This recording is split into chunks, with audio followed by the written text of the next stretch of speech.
పాటించుతుండగా తండ్రి అవి జాగ్రత్త మా హృదయాల్లో మేము ఫలింపజేసుకునేలాగా మీరే మాకు సహాయాన్ని తెలియచేయండి.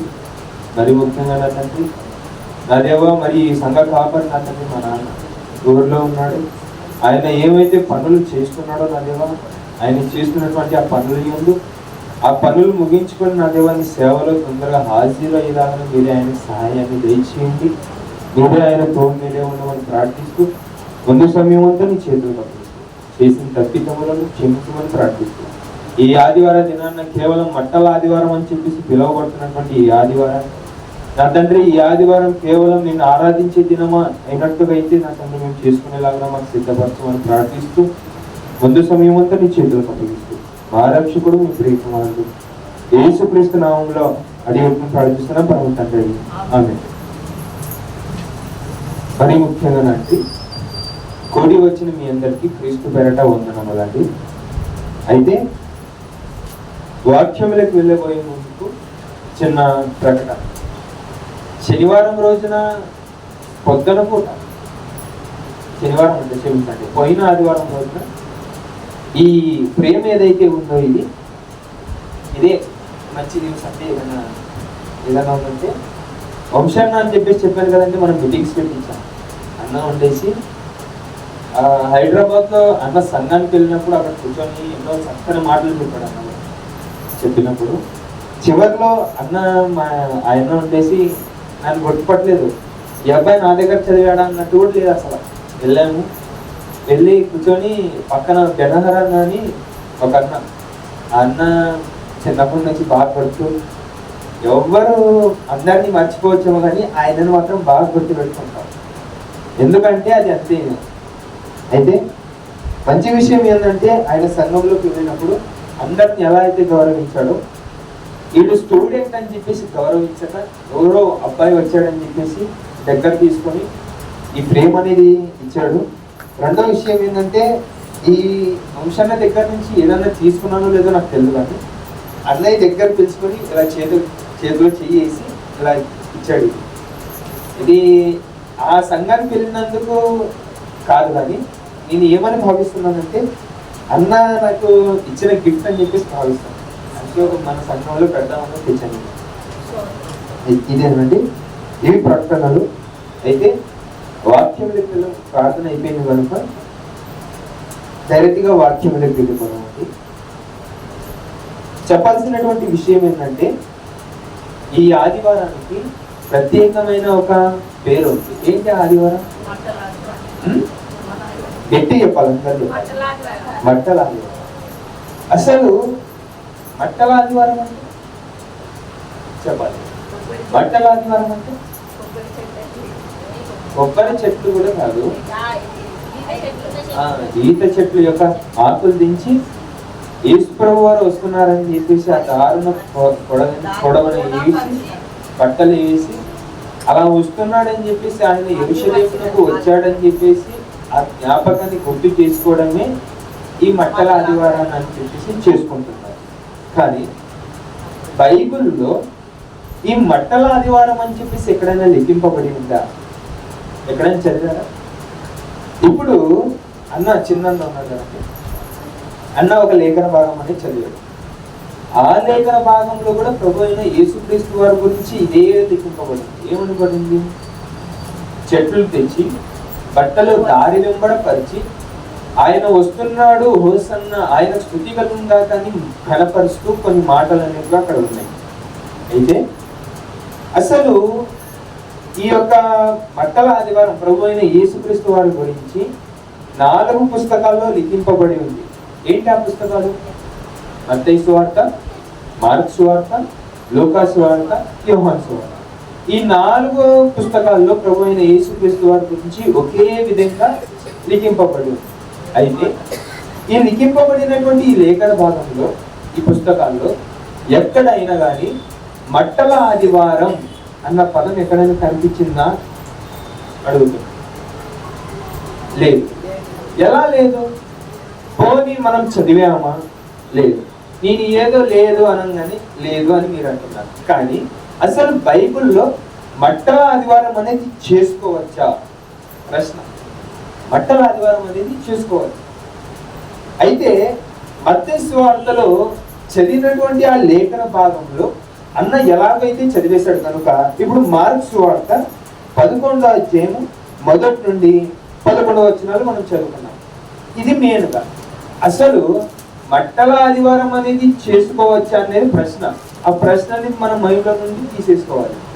ఏదో ప్రపంచమంతా చేసేస్తుంది, ప్రపంచమంతా దానిలో ఉన్నటువంటి ఆ సారం అనేది వెతక్కోకుండానే చేసేస్తుంది. కానీ ఈ మట్టల ఆదివారం అనేది చేసుకోవచ్చా ప్రశ్న ఇది బాగా పొట్టుకుంటాం. అయితే చూసుకుందాం. మార్కు సువార్త 11వ అధ్యాయం మొదటి నుండి 11వ వచనం. ఎవరైతే బైబిల్ చదివిన వారు వచ్చినట్లయితే నాతో పాటు ఇవి ఏకీభవించి కాస్త నాకు సహాయం చేయండి. నా ఆరోగ్యం అయితే అసలు బాగోలేదు, దయచేసి సహాయం చేయండి. మార్కు సువార్త 11వ అధ్యాయం మొదటి నుండి 11వ వచనం మనం చూసుకుంటాం. చదవాలి.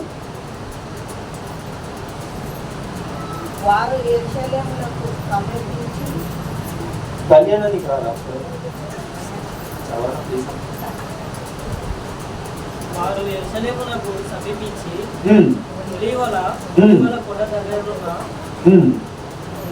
చదువుతూ బేతనియ అను గ్రామములో వచ్చినప్పుడు ఆయన తన శిష్యులతో ఇద్దరిని చూసి, మీ ఎదుటనున్న గ్రామమునకు వెళ్ళుడి, అందులో మీరు ప్రవేశించగానే కట్టబడి ఉన్న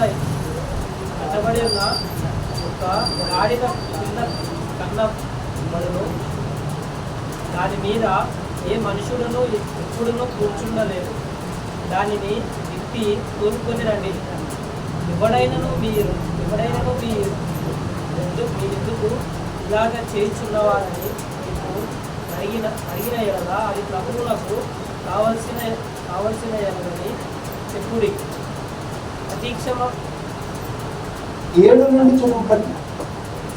7 నుండి వారు ఆ గాడిద పిల్లలను యేసునొద్దకు తోలుకొని వచ్చి తమ బట్టలు దానిపై వేయగా ఆయన దాని మీద కూర్చుండెను. అనేకులు తమ బట్టలు దారి పొడుగులు పరిచిరి. కొందరు తాము పొలములలో నరికిన కొమ్మలను పరిచిరి. మరియు ముందు వెలుచుండే వారును వెనుక వచ్చుచుండే వారును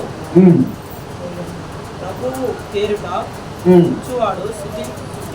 స్తుతింపబడును గాక, వచ్చుచున్న మన తండ్రి అయిన దావీదు రాజ్యము స్తుతింపబడును గాక, సర్వోన్నతమైన స్థలములు జయము అని కేకలు వేసిరి. అయితే ఈ లేఖన భాగం ఎందుకు చదివిస్తున్నానని అంటే, అక్కడ మట్టల ఆదివారము లేదా మట్టలు అన్న పదం ఎక్కడైనా కనిపించిందా? ఇక్కడైనా కానీ లేదు. ఒక పదం అనేది కనిపిస్తుంది. అక్కడ ఏమని కనిపిస్తుంది? పొలములో నుండి చదివిన తర్వాత బట్టి అక్కడ చదువు ఒకసారి చూడండి. పొలములో నరికినటువంటి కొమ్మలు అని ఉంది. అవి పరిచామని చెప్పేసి ఉంది, కానీ మట్టలని ఉందా? మట్టలంటే అది ఈత చెట్లు, ఇంకా ఖర్జూరపు చెట్లు, వాటి కొమ్మలు అనుకుంటాం. కానీ అదేనా? అందరు ఎలా అంటున్నారని అంటే, యేసు ప్రభువు సినిమా చూస్తారు, అందులో ఆ సినిమాలో ద లార్డ్ ఆఫ్ క్రైస్ట్, అది సంథింగ్ ఏదో సినిమా, సన్ ఆఫ్ గాడ్ అని, ఆ సినిమాల్లో ప్రభువుని యేసుక్రీస్తు వారు వస్తున్నారని చెప్పేసి ఆ మట్టలన్నిటి పట్టుకొని వచ్చి అలా పరుస్తున్నందుకు అదే నియమం అని చెప్పేసి ఫిక్స్ అవుతున్నారు. కానీ బైబిల్ ప్రకారంగా క్రైస్తవులు ఉన్నటువంటి మనము ఎలా నమ్మాలని అంటే, బైబిల్ చూసి నమ్మాలి.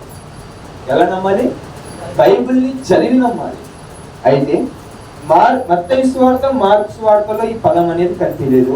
ఇంకా 2 పుస్తకాలు ఉన్నాయి. ఆ పుస్తకాలు లూకా సువార్త, యోహాను సువార్త. కాబట్టి లూకా సువార్త 19వ అధ్యాయము చూద్దాం. షార్ట్ ఫామ్ లో చెప్తాను, నేర్చుకుందాం. లూకా సువార్త 19వ అధ్యాయము 28వ వచనం. అర్థమవుతున్నాయి నా మాటలు? అర్థమవుతున్నాయి ఎవరికైనా? అర్థం కాకపోతే క్లారిటీగా మంచిగా చెప్తాను, సరేనా? లూకా సువార్త 19వ అధ్యాయము 28 నుండి చదువుతాం.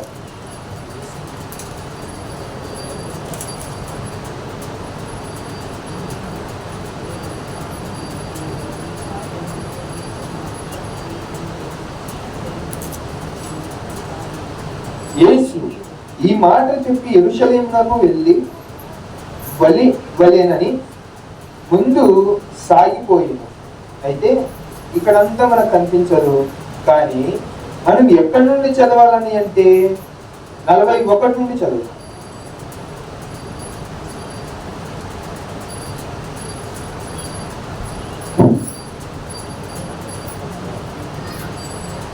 ఆయన పట్టణంలోకి సమీపించినప్పుడు దానిని చూచి విషయమై ఏడ్చి ఈమెను ఈ దినమందునైనా సమాధాన సంబంధమైన సంగతులను తెలుసుకునేలా నీకెంతో మేలు, కానీ ఇప్పుడవి ఈ కన్నులకు మరిగి చేయబడినారు. 34 నుండి చదవండి. 34 నుండి. అందుకు వారు ఇది ప్రభువులకు కావలసి ఉన్నదండి. తర్వాత వారు యేసునొద్దకు దానిని తోలుకొని వచ్చి ఆ గాడిద పిల్ల మీద తమ బట్టలు వేసి యేసును దాని మీద ఎక్కించి ఆయన వెలుచుండగా తమ బట్టలు దారి పొడవున పరిచిరి. ఒలీవ కొండ నుండి చోటికి ఈయన సమీపించినప్పుడు శిష్యులు సమూహమంతయు సంతోషించారు. ప్రభువు పేరట వచ్చు రాజు స్తుతింపబడును గాక, పరలోకమందు సమాధానమును సర్వోన్నతమైన స్థలమును మహిమయు ఉండును గాక అని తాము చూసిన అద్భుతములన్నిటినీ గురించి మహాశబ్దంతో దేవుని స్తోత్రము చేయసాగింది. తర్వాత ఇంకొక 40 వరకు చదివి చాలు. ఆయన వారిని చూచి వీరు ఊరుకుండిన ఎడల ఈ రాళ్ళు కేకలు వేయనని నీతో చెప్పుచ్చును గాక. చాలు. ఇక్కడ ఎక్కడ కనిపించలేదే? మత్తయి సువార్తలో చూస్తే పొలములో ఉన్నటువంటి అని చెప్పేసి అక్కడ సంథింగ్ ఏదో మాట. లూకా సువార్తలో క్షమించండి, మార్కు సువార్తలో చూస్తే పొలంలో ఉన్నటువంటి కొమ్మలు నరికి తెచ్చి వేశారని చెప్పేసి ఇక్కడ చెప్తుంది. కానీ లూకా సువార్తలో చూడండి, అక్కడ ఏమని చెప్తున్నాడు? ఏ మాట చెప్పడం లేదు. ఏమని చెప్తున్నాడు అంటే తమ బట్టలు కప్పిరి అని చెప్పేసి చెప్తున్నాడు. అర్థమవుతుందా అండి మాటలు? అయితే అసలు కొమ్మలనేటివి పరిచారా? చెప్పండి. కొమ్మలనేటివి చేశారా? లేదు. కానీ లోకం ఎలా చేస్తుందండి? లోకము ఏ రీతిగా ఆ మట్టలు పట్టుకొని వచ్చి వాటికి ఏదో కలర్ వేస్తారు, ఏదేదో సంథింగ్ పెడతారు, పెట్టి ఇలా ఊపుకుంటారు, అయిపోయింది మట్టలు అనేవారు. అదేనా? ఇంతకీ అందులో ఉన్నటువంటి ఆ సారాంశం ఏంటి? అసలు బైబిల్లో ఆ మట్టల ఆదివారం గురించి చెప్పినటువంటి ఆ యొక్క జ్ఞాపక విషయాలు ఏంటి? నేర్చుకున్నాము ఎప్పుడైనా? విన్నాము ఎప్పుడైనా?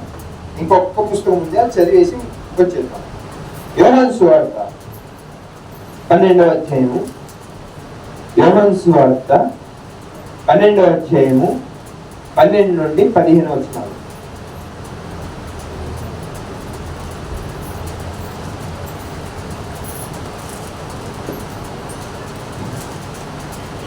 యోహాను సువార్త 12వ అధ్యాయము 12 నుండి 15 వచనాలు. మరునాడు ఆ పండుగకు వచ్చిన బహు జనము తాము యేసు యెరూషలేమునకు వచ్చుడని విని ఖర్జూరపు మట్టలు పట్టుకొని, ఇక్కడ మరలా వేరే మాట చెప్తున్నాడు, ఖర్జూరపు మట్టలు అంటున్నాడు. ఇంకా మనం ఏదో మట్టలు అక్కడ ఇంతకు చూసారు, ఈత చెట్ల మట్టలు అది అంటారు. కానీ ఇక్కడ ఖర్జూరపు మట్టలు చెట్లు అంటున్నాడు. మరి ఏం నమ్మాలి? చదవండి. ఇంకా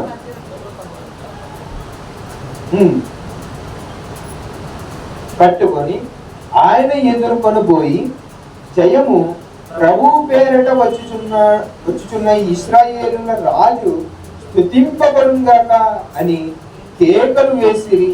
సియోను కుమారి భయపడకుము, ఇదిగో నీ రాజు గొర్రె పిల్ల మీద ఆసీనుడై వచ్చుచున్నాడు అని చెప్పి చెప్తున్నాడు.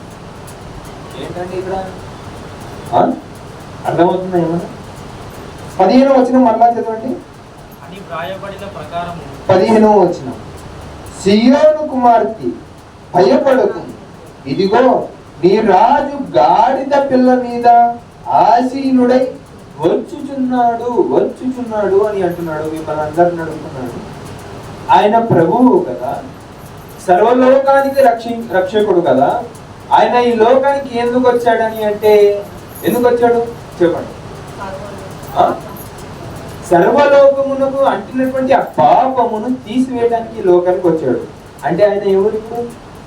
పాపము లేని రాజు ఆయన. అయితే అలాంటి రాజు ఏమికి రావాలి? ఏమికి రావాలి? రాజులు ఎలా వస్తారండి? గుర్రాలు లేదా రథాలు, ఏనుగులు, వంటలు, ఇంకా ఏదో కదా. ఈ రాజు ఏంటి ఎలా వస్తున్నాడు? గాడిద పిల్లన. గాడిద పిల్ల ఎలా ఉంటుందండి? ఆ యజమాని ఆ పని చేయమంటే ఇదేం చేస్తుంది? ఏదో ఏదో చేస్తుంది. అది మోయమంటే ఏదో మోస్తుంది, ఏదేదో మోస్తుంది. అంటే తెలుగు లేనిది ఈ గాడిద. అలాంటి గాడిద పిల్లని ఎక్కువ వచ్చాడు ఈయన. ఎవరు? ప్రభు అయిన యేసుక్రీస్తు వారు. ఎందుకు ఎక్కువచ్చాడు? ప్రభు అయిన యేసుక్రీస్తు వారు ఆజ్ఞాపించింటే ఆయన కోసం గుర్రాలు పరిగెత్తుకొని వచ్చేటివేమో. ప్రభు అయిన యేసుక్రీస్తు వారు చెప్పింటే ఆ రథాలు వచ్చేటివేమో. ఆయన అలా చెప్పలేదే. ఏంటి విషయం ఏంటి? ఎందుకు ఆయన గాడిద పిల్లని ఎందుకు వచ్చాడు? అసలు మనం ఆలోచించుకోబోయే అంశం ఏంటని అంటే మట్టల ఆదివారం అంటే ఏమిటి? అంశం అది చూడండి, రాసుకో. మట్టల ఆదివారం అంటే ఏమిటి? ఈ మట్టల ఆదివారం గురించి కొంతమంది ఏమని చెప్పారని అంటే, కొంతమంది దీని గురించి పామ్ సండే అని చెప్పేసి అని అంటారు. ఇంకో మంది the fashion week, the holy week అని చెప్పేసి రెండు పదాలన్నిటి కొంతమంది పిలుస్తారు. అయితే ఈ మట్టల ఆదివారం గురించి బైబిల్ ఏం చెప్తుంది?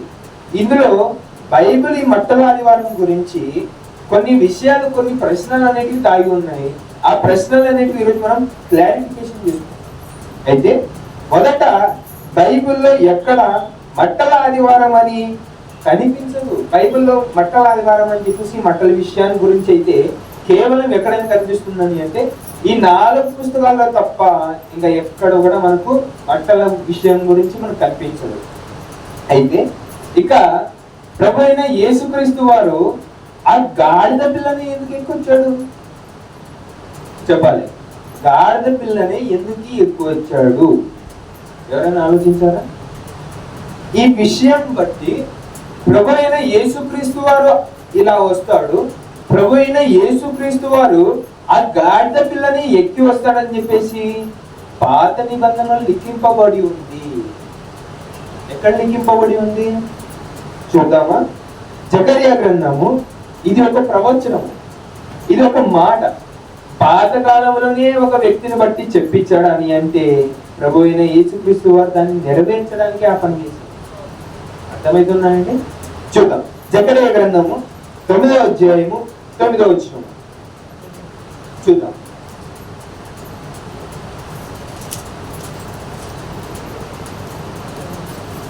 జకరియా గ్రంథం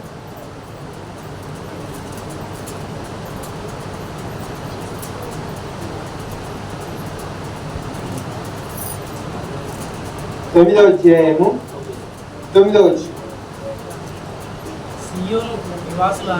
సియోను నివాసులారా బహుగా సంతోషించుడి, యెరూషలేము నివాసులారా ఉల్లాసంగా ఉండుడి. మీ రాజు నీతిపరుడును రక్షణ గలవాడును గాడిదను గాడిద పిల్లను ఎక్కి మీ యొద్దకు వచ్చుచున్నాడు. ఎలాంటి వాడు మన రాజు? సహజానికి భారతదేశం గురించి ఆలోచిస్తే ఎంతో మంది చూడండి, ఏ రాజు దగ్గర అయినా కానీ గుర్రం లేకుండా ఉందా? రథం లేకుండా ఉందా? ఏనుగు లేకుండా ఉందా? వంట లేకుండా ఉందా? అన్నీ ఉన్నాయి. కానీ ఈ రాజు చూడండి, ఈ భారతదేశానికి పరిపాలించడానికి ఎంతో మంది రాజులు కొట్లాడున్నారు. ఈ భారతదేశానికి పరిపాలించడానికి ఎంతో మంది ప్రాణాలనేవి కోల్పోయారు. కానీ అలా కోల్పోయిన వారు కేవలం ఈ భారతదేశానికి అయితే, నా రాజు మాత్రం ఈ లోకానికి రక్షించడానికి ఆయన దేని మీద వస్తున్నాడు? గాడిద మీద వస్తున్నాడు. ఎంత మహిమ పొందుకున్నాడు కదండి! ఎంత మహిమ ఆ గాడిద పొందుకుంది కదండి! నాయన ఒక మాట అంటున్నాడు, గుర్తుందో లేదో మీ అందరికి. నన్ను ఎవరైనా వచ్చేసి గాడిద అన్నారనుకోండి, ఖచ్చితంగా గాడిదని పిలిపించుకోండి. ఎందుకంటాడా మాట? చెప్పాలి. ఎందుకంటాడా మాట? నాకు ఎవడైనా ఒరే నువ్వు గాడిదారా నాయనా అని అంటే, అవును నేను గాడిదే అని చెప్పేసి అనేలా చేపించుకోండి. ఎందుకంటాడా మాట? ఆ గాడిదే వచ్చింది ప్రభు అయిన యేసుక్రీస్తు వారు. అందుకే ఆ గాడిద మహిమ పొందింది. అందుకు పిలిపించుకోండి అని చెప్పేసి నాయన చెప్పిన మాట ఇప్పుడు నాకు గుర్తుకొస్తుంది ఆ మాట. అంటే ఆ గాడిద ఎంత మహిమ పొందిందని అంటే ప్రభు అయిన యేసుక్రీస్తు వారిని ఎత్తుకున్నందుకు ఆ గాడిద మహిమ పొందుకునింది. గాడిద చూడండి, ప్రతి ఒక్కరు ఎందుకు గాడిదను అంతగా తీసేస్తారు చెప్పండి? అది తెలియలేనిది, బుద్ధిహీనత లేనిది, బుద్ధి లేనిది. అందుకే ఆ గాడిదని అంత చులకన చేస్తుంటారు. అయితే కానీ గాడిద ప్రభు అయిన యేసుక్రీస్తు వారు ఎక్కినందుకే అంత మహిమ పొంది ఉంటే చెప్పండి, గాడిదని దేవుడు పనిలో పెడితే అర్థమవుతున్న మాటలు? అర్థం కాలేదంటే మరలా క్లారిటీ చెప్పాలి. అయితే మానవ జీవితంలో ప్రభు అయిన యేసుక్రీస్తు వారు అసలు గాడిద మీదనే ఎందుకు వచ్చాడు అనే ప్రశ్న అయితే, గాడిదే ఎందుకు వచ్చింది? ఆయన మాటకు లోబడి, ఆయన మాట చెప్పింది వింటుంది. మానవుడు చెప్పితే వినదా గాడిద, కానీ ప్రభు అయిన యేసుక్రీస్తు వారు చెప్పి ఆయన మీదకి ఎక్కించుకునిందంటే చెప్పండి ఎంత మహిమ పొందుకునిందో ఆ గాడిద. అర్థమైందా? అయితే మానవుని జీవితంలో అసలు ఈ మట్టల ఆదివారం ఎందుకు జరుపుకుంటారని అంటే ఫస్ట్ లోనే చెప్పారు. ఎందుకు జరుపుకుంటారు? ప్రభు అయిన యేసుక్రీస్తు వారు యెరూషలేమునకు వచ్చాడు. ఆయనకు స్తుతి కలుగును గాక. ఆనాటి కాలంలో వారందరూ ఆ బట్టలను పరిచి ఆ బట్టలను వేసి ఎందుకు ఆయనను మహిమపరిచారని అంటే చదివాం కదండి ఇంతకుముందు, గుర్తులేదు? మరలా ఒకసారి జకర్యా గ్రంథం 9:9 సియోను నివాసులారా బహుగా సంతోషించుడి, యెరూషలేము నివాసులారా ఉల్లాసంగా ఉండుడి. నీ రాజు నీతి గలవాడును రక్షణ గలవాడును దీనుడైన గాడిదను గాడిద పిల్లను ఎక్కి సియోను నీ యొద్దకు వచ్చును. ఎవరి దగ్గరకు వచ్చాడు ఇప్పుడు ఆయన? కాదు, ఎవరి దగ్గరకు వచ్చాడు ఆయన? అర్థం కాలేదు, అస్సలు అర్థం కాలేదు. మరొకసారి చదువు. ఇప్పుడు క్లారిటీ చెప్తాను చూడండి. సియోను అన్న దగ్గర మీ పేర్లు మెన్షన్ చేసుకోండి. మరలా అది ఇంకా తప్పు. ఇప్పుడు చదువుతాం. సియోను అన్న దగ్గర నా పేరు మెన్షన్ చేసి చదువుతాను చూడండి. ఫిలిప్పు నివాసులారా బహుగా సంతోషించుడి, యెరూషలేము అన్న దగ్గర సులాపురం పెట్టండి. అర్థమవుతుందా లేదా? మరలా ఫిలిప్పు నివాసులారా బహుగా సంతోషించుడి, సోలాపూర్ నివాసులారా ఉల్లాసించుడి.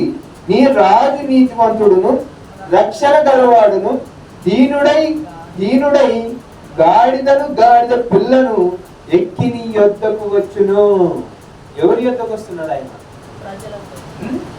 మరలా ప్రజలు అంటున్నారా? నీ యొద్దకు అంటే మన యొద్దకు వస్తున్నాడు ఆయన. ఆయన యొద్దకు వస్తున్నాడు ఆయన. ఎందుకు వస్తున్నాడు ఆయన?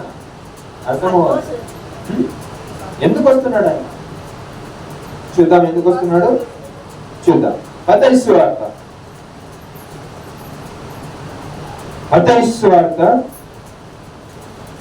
15వ అధ్యాయం 9వ వచనం.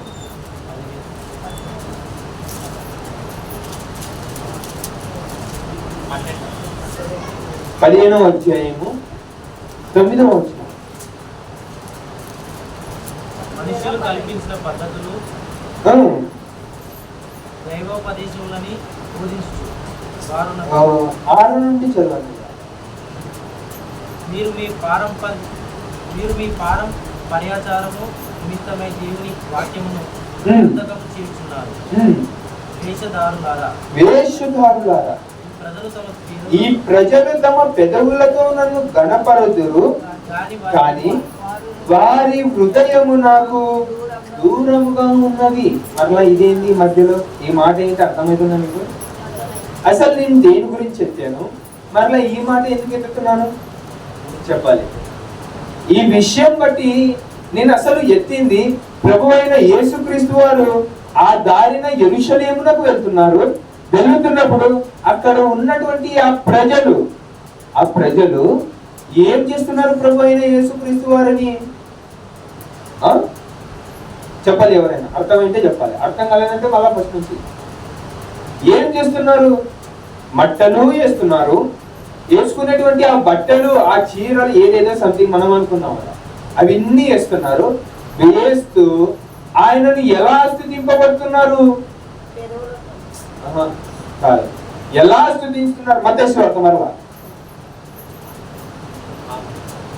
మత్తయి సువార్త 21వ అధ్యాయం 21వ అధ్యాయము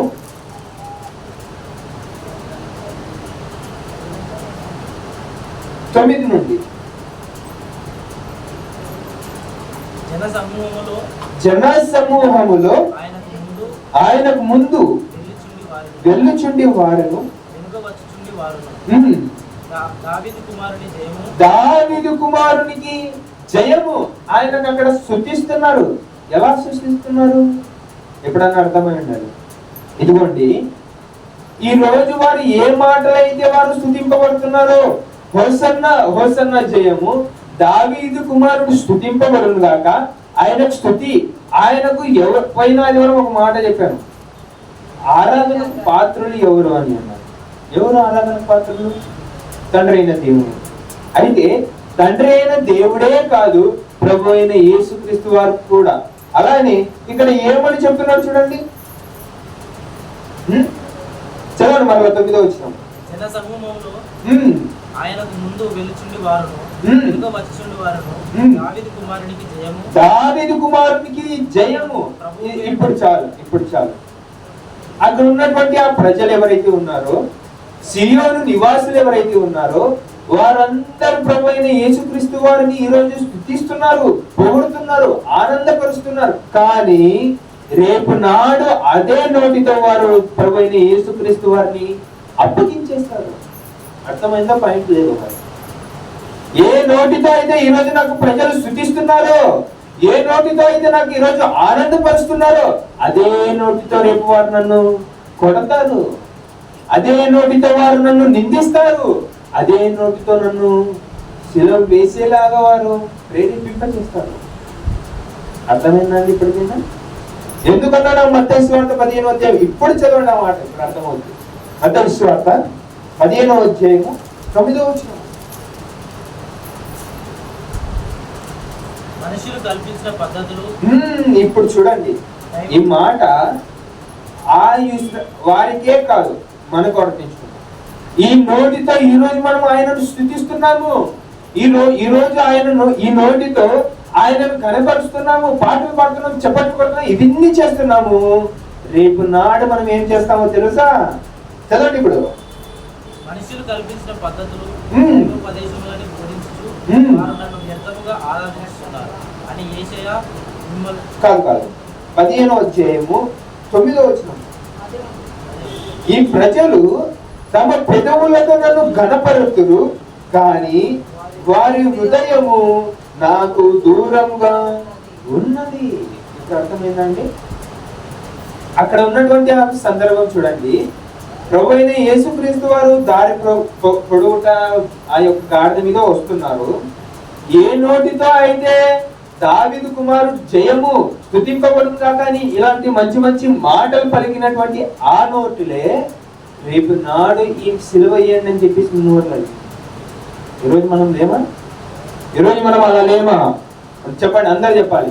ఈరోజు దేవుని పాటలు పాడుతున్నటువంటి ఈ నోర్లే, దేవుని మాటలు మాట్లాడుతున్నటువంటి ఈ నోర్లే రేపు కాగానే బూతులు మాట్లాడతాం.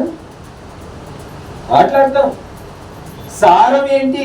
ఆయన ఈ దారిన వస్తున్నాడు, ఆయన దారిన వస్తూ ఆ యొక్క మట్టలు వేస్తున్నాము, బట్టలు వేస్తున్నాము. అసలు సారం ఏంటి? అందులో ఆ పనులు అనేటివి చేస్తున్నాము, కానీ అందులో ఉన్నటువంటి ఆ విషయం ఏంటి? అర్థమవుతుందండి మీ అందరికి? మానవ జీవితాలు ఎలా ఉన్నాయంటే నోటితో ఆయనను స్తుతిస్తారు, కానీ దేవుని హృదయంతో ఆయనను స్తుతించడం లేదు. పోయిన ఆదివారం ఇదే వాక్యమే కదండి నేను చెప్పింది. ఆరాధన అంటే ఏంటి? ఆయన ఎగిరి దుంకడాలా ఆరాధన అంటే? అదే ఆరాధన ఇక్కడ చెప్తున్నాడు ఆయన. ఆరాధన అంటే ఇగో మట్టలు పట్టుకుని నన్ను ఆహ్వానించడం కాదు. ఆరాధన అంటే, స్తుతించడం అంటే ఇదిగో బట్టలు వేసి నాకు దగ్గర తీసుకోవడము కాదు, నీ పాప జీవితం నా కోసం అప్పగించేయడమే ఆరాధన. అర్థమైందా లేదంటే? అయితే మానవుని జీవితంలో ముఖ్యంగా ఏమి చేస్తున్నాడు? పాపం చేస్తున్నాడు, దేవునికి స్తుతిస్తున్నాడు. పాపం చేయడం ఒక పాపం అయితే, ఇదిగో క్షమించండి, చెడుగా మాట్లాడటమే పాపం అయితే, ఆయనను నోటి ద్వారా ఆరాధించడం ఇంకా పెద్ద పాపం. ఎలా ఆరాధించాలి? ఆయన హృదయం ద్వారా ఆరాధించాలి. హృదయం ద్వారా ఆయనను స్తుతించాలి అని చెప్పేసి చెప్తున్నాడు. ఇంకా చెప్పాలని చెప్తే, అసలు ప్రభు అయిన యేసుక్రీస్తు వారు ఒక మాట అంటారు. ఏమని అంటారు ఆ మాట? తనను తాను తగ్గించుకున్నవాడు హెచ్చింపబడును, హెచ్చించుకున్నవాడు తగ్గించబడును. అసలు ఈ విషయానికి ఇక్కడ దీనికి ఏం సంబంధం అని అంటారు. అయితే చెప్తాను చూడండి. ప్రభు అయిన యేసుక్రీస్తు వారు ఆ మాట అనటానికి గల కారణము ఒక మాట చెప్తారు. అర్థం కాలేదు. అయితే బాగా గమనించండి. చెప్పేవాడు మొదట ఆ పని చేసి ఉండాలి. ఏం చేసి ఉండాలి? ఇప్పుడు మొదట ప్రభు అయిన యేసుక్రీస్తు వారు ఈ పని చేశాడు. ఏ పని? ఏ మాట అది? తనను తాను తగ్గించుకొని వాడు ప్రభు అయిన యేసుక్రీస్తు వారు ఆ మాట అంటే ప్రభు అయిన యేసుక్రీస్తు వారు ఆ పని చేశాడని అర్థమైందా లేదా? చాలా అర్థం కాదు. సింపుల్గా చెప్తాను చూడండి. ప్రభు అయిన యేసుక్రీస్తు వారు ఉన్నారండి. ఆయన తనను తాను తగ్గించుకొని వాడు హెచ్చింపబడును అని అంటాడు. అయితే ప్రభు అయిన యేసుక్రీస్తు వారు ఎక్కడైనా తగ్గించుకున్నారా అంటే తగ్గించుకున్నాడు. ఏ రోజు తగ్గించుకున్నాడు ఆయన? కాదు. ఏ రోజు తగ్గించుకున్నాడు ఆయన? ఈ రోజు తగ్గించుకున్నాడు ఆయన. ఏ రోజు? ఈ రోజు. ఏంటి ఈ రోజు?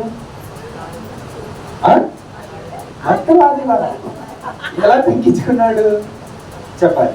పరలోకమున ఉన్నటువంటి ఆయన, పరలోకం నుండి భూమికి దిగి వచ్చి ఆయన, పరలోకంలో ఎంతో గొప్పగా సింహాసనాన్ని వదులుకున్నటువంటి ఆయన ఈ లోకానికి వచ్చి గాడిద పిల్ల మీద మన దగ్గరకు వచ్చాడు. అది తగ్గింపు. మన తగ్గింపు ఏదో ఆడ చెప్పాడు, ఆడ కూర్చున్నాం, అది తగ్గింపు అనుకుంటున్నాం. తగ్గింపు అంటే ఇది. ప్రభు అయిన యేసుక్రీస్తు వారిని చూడండి. ఆయన పని చెప్పాడని అంటే ఖచ్చితంగా పని చేసి చూపిస్తాడు. చూడండి, ఆయన తమ్ములం మనము, ఆయన దారిలో నడవాల్సినటువంటి మనము, ఆయనని మనం ఈరోజు సిలువ వేసే విధంగా మాట్లాడుతాం. సిలువ వేయటం వేరు, వేసేయటం వేరు. అర్థమైందండి? సిలువ ఎలా చేస్తున్నామంటే ప్రతిరోజు ఆయనను బాగా బూతులు మాట్లాడుతున్నాం, ప్రతిరోజు ఆయనను ముళ్ళతో గుచ్చుతున్నామని అంటే ఎలా గుచ్చుతున్నాం? ఈ చేతులతోనే దేవుని పనులు చేస్తూ చెడు పనులు కూడా చేస్తున్నాం. అప్పుడే ఆయనను ముళ్ళు వేసేస్తున్నాం. అర్థమవుతుందా అండి? అయితే మానవ జీవితంలో ప్రభు అయిన యేసుక్రీస్తు వారిని ఎలా ముళ్ళతో గుచ్చుతున్నాడని అంటే ఈ శరీరం ద్వారానే ఆయనను సిలువ వేసేస్తున్నాడు. ఇంకా చెప్పాలంటే తనను తాను తగ్గించుకుని వాడు హెచ్చింపబడును అన్న మాట మీకు అర్థమైందండి? ఎలా తగ్గించుకోవాలని అంటే మన జీవితంలో ఎన్నో కష్టాలు వస్తాయి. ఎన్నో మనం చెయ్యకపోయినటువంటి ఆ పాపములు కూడా మన మీద చేశారని చెప్పేసి ఆ నిందలు వస్తాయి. అప్పుడు కూడా నన్ను తగ్గించుకొని నిలబడాలి. ప్రభు అయిన యేసుక్రీస్తు వారు ఏ పాపము చేయలేదు. ప్రభు అయిన యేసుక్రీస్తు వారు ఏ నిందా మోపలేదు.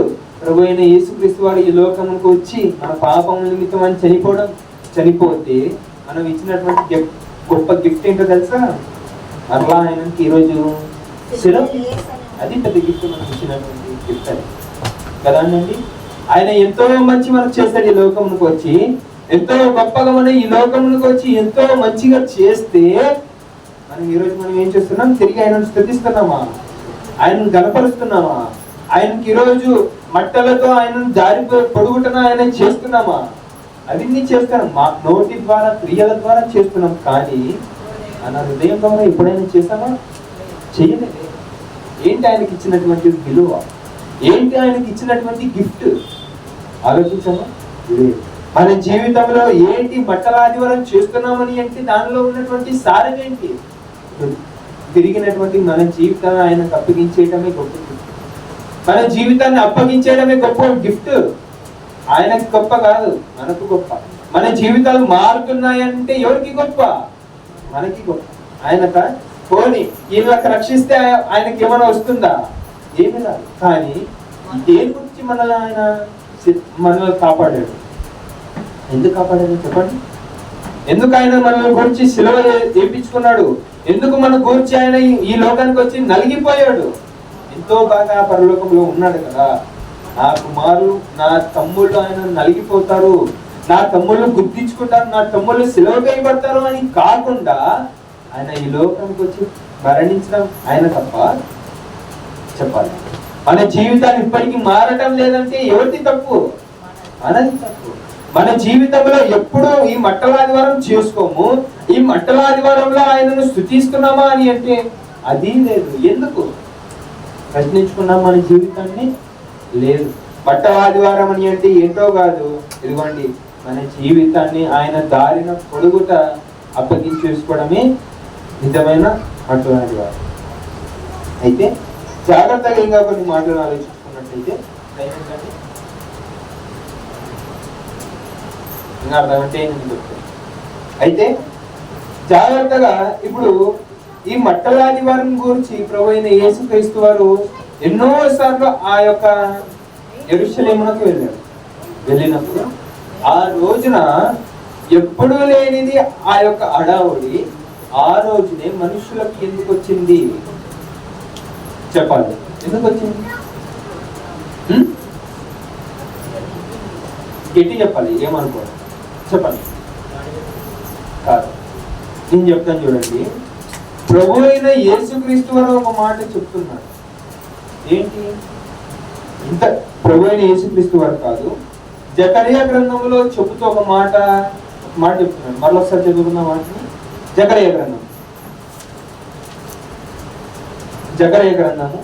9వ అధ్యాయము 9వ వచనం.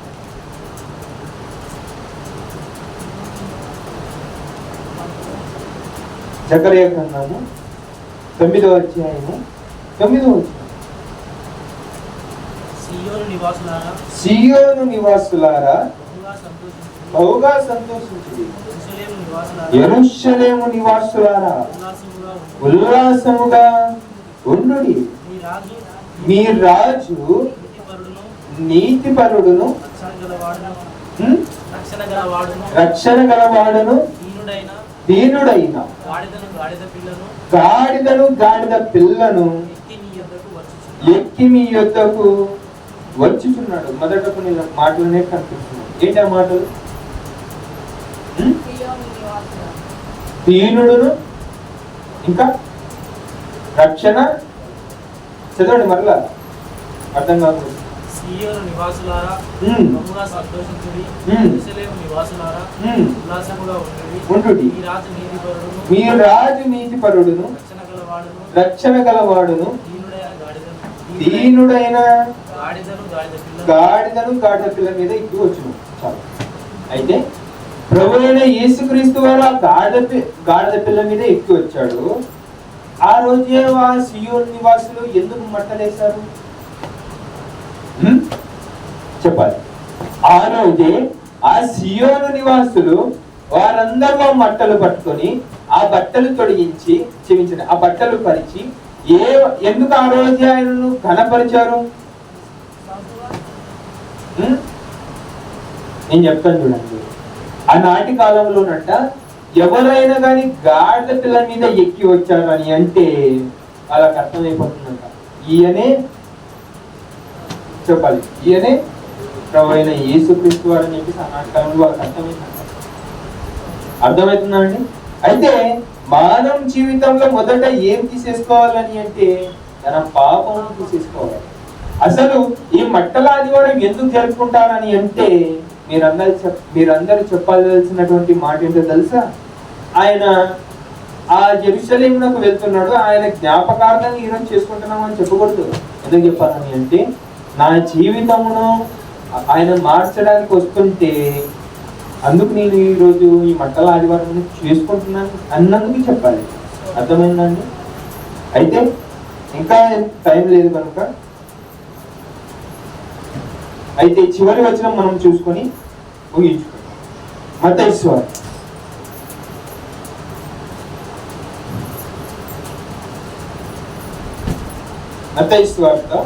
15వ అధ్యాయం 9వ వచనం చివరి వచనం.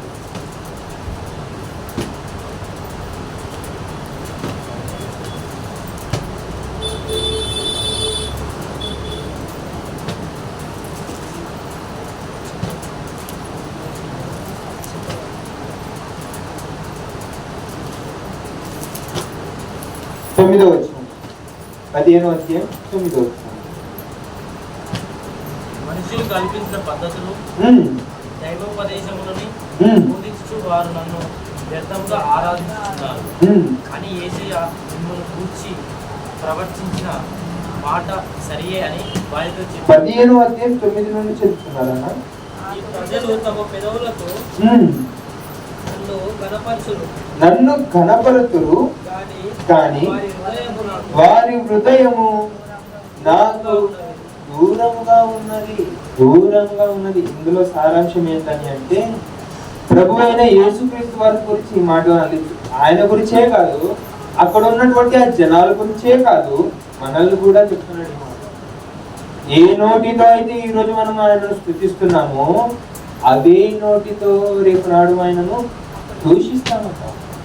అర్థమైందంటే పదే పదే ఏ మాట చెప్తున్నానంటే మనం ఎంతగా పాపం చేస్తున్నామో అర్థం చేసుకోవాలి. మరలా ఆ మాటను చదవండి, ముందుకు చదవండి.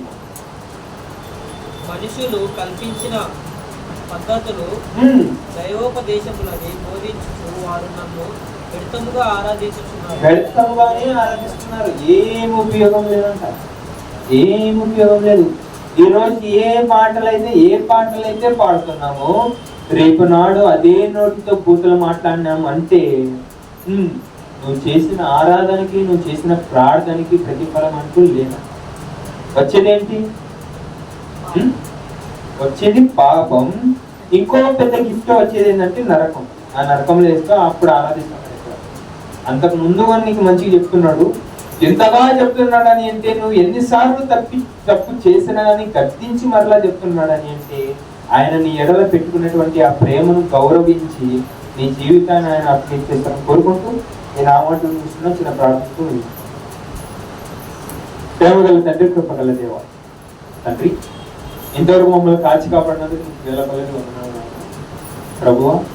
ఏమైతే మాటలు మేము నేర్చుకుని ఉన్నామో నా తండ్రి, జాగ్రత్త మా హృదయాలను మేము ఫలింపజేసుకునేలాగా మీరే మాకు సహాయాన్ని దయచేయండి తండ్రి. మరీ ముఖ్యంగా ఈ మట్టల ఆదివారం గురించి నా దేవా, మేము ఏవైతే మాటలు మేము నేర్చుకుని ఉన్నామో నా తండ్రి, చేయాల్సినటువంటి పనులు మేము చెయ్యలేకపోతున్నామేమో, చేయాల్సినటువంటి కార్యములు మేము చెయ్యలేకపోతున్నామేమో మమ్మల్ని క్షమించండి నా దేవా.